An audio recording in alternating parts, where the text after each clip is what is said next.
Stories.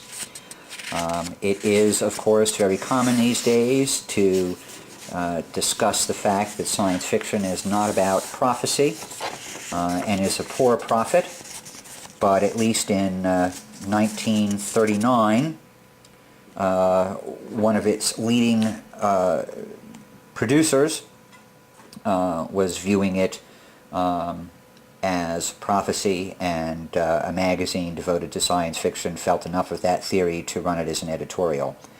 My, how times have changed. Here is They Changed the World feature, and this is the life of Albert Einstein, and there's Al.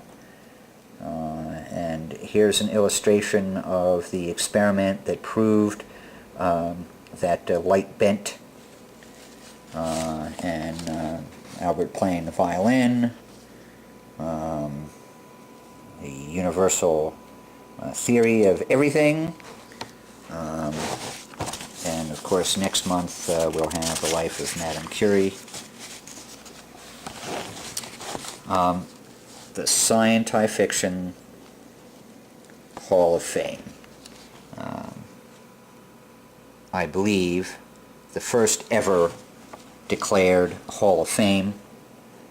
And it says here, some stories are forgotten almost as soon as printed, others stand the test of time.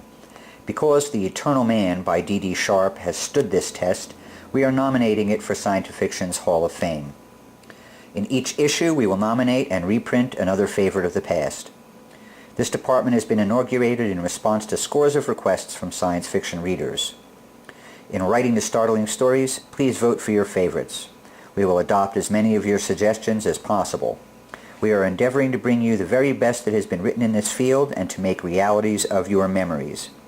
By thus bringing a new permanence to the science fiction gems of yesterday, we hope to perform a real service to the science fiction devotees of today and tomorrow. I believe that The Eternal Man by D.D. Sharp has largely been forgotten since 1939. Here's the illustration by Howard Brown. Still old Zorich sat, a corpse, an unburied, motionless but alive.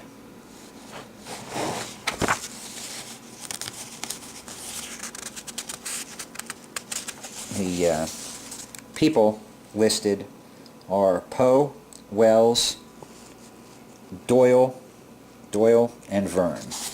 So that's who Mort Weisinger considered to be the progenitors or the grandfathers or whatever have you of the science fiction field. Thrills in Science. We cover Joseph Priestley. Fate Reveals the Magic Ray with Rontgen. We're getting back to the end here, and it's fairly fragile towards the end, so there may be a little bit of messing around in order to show you these things. And this is Dr. Robert Koch.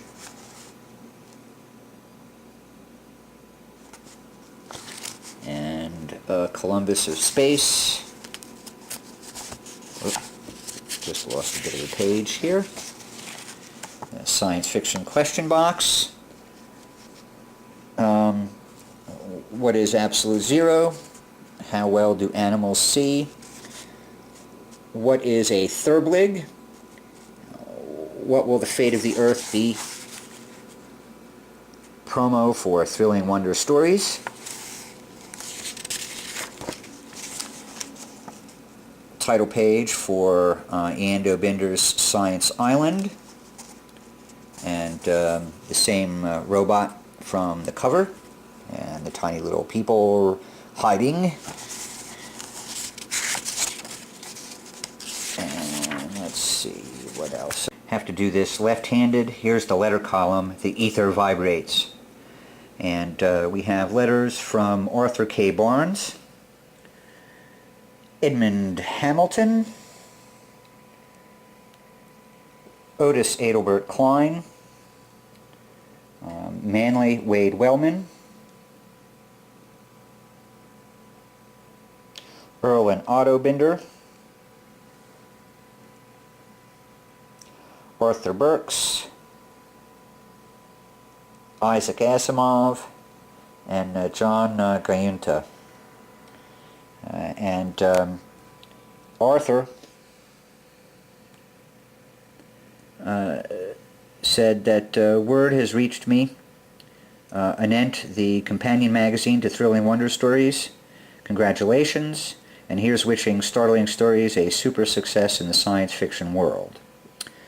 Otis says, Startling Stories is the answer to a science fiction serialist's prayers. Every pseudoscientific novel I have ever written has been published in serial form. At last I found a science fiction magazine that won't split up stories regardless of the continuity.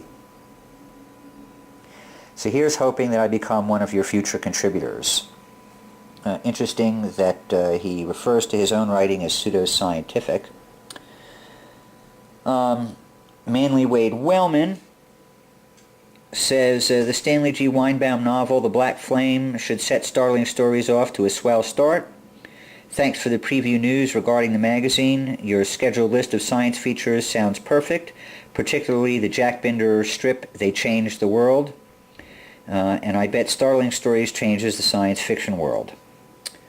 Going on down, Asimov writes, there are 5 people in my family, and we all want a new science fiction magazine. Page or two, a scientific crossword puzzle.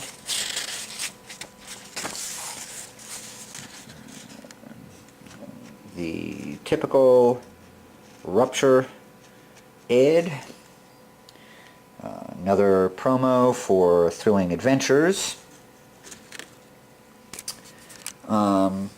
We've got more letters from Seymour Kapitensky, Grace Coble, women did read science fiction, and Charles Ward, and William Novak. And William is a Burroughs fan and says, put me down as very much in favor of a companion magazine to TWS.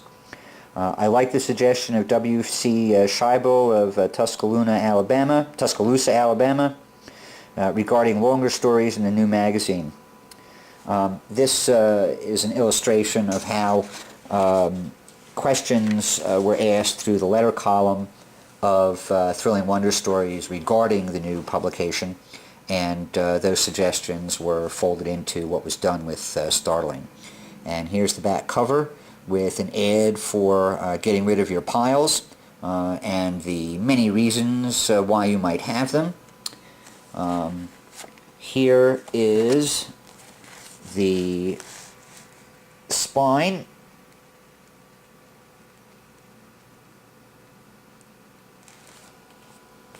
And thus concludes our tour.